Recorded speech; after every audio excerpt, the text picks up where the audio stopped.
আসসালামু আলাইকুম। আমরা আজকে পড়ব বৃত্ত। বৃত্ত কাকে বলে? বৃত্ত হচ্ছে একটি বক্ররেখা দ্বারা সীমাবদ্ধ ক্ষেত্রকে বৃত্ত বলে। আমি একটা বক্ররেখা আঁকলাম, এই বক্ররেখা দ্বারা সীমাবদ্ধ আবদ্ধ ক্ষেত্রকে বৃত্ত বলে। বৃত্তের মধ্যবিন্দু হচ্ছে কেন্দ্র। এই মধ্যবিন্দুটি হচ্ছে কেন্দ্র। মধ্যবিন্দু থেকে পরিধি পর্যন্ত মধ্যবিন্দু থেকে পরিধি পর্যন্ত এটাকে বলা হয় ব্যাসার্ধ। এটাকে বলা হবে ব্যাসার্ধ। ব্যাসার্ধকে আর দ্বারা প্রকাশ করা হয়।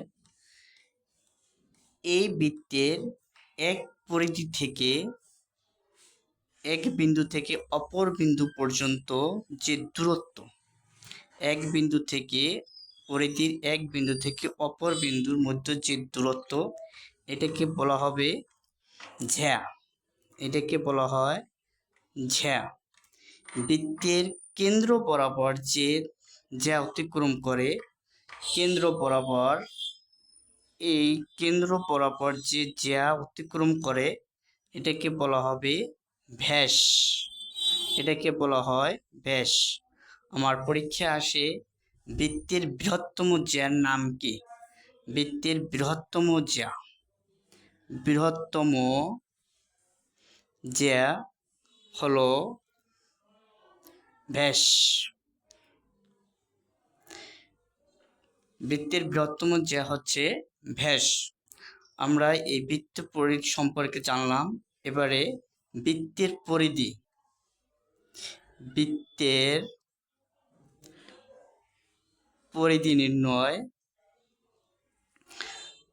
বৃত্তের পরিধি সমান সমান 2πr।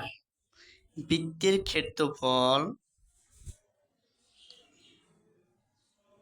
ক্ষেত্রফল নির্ণয় সূত্র হচ্ছে πr²।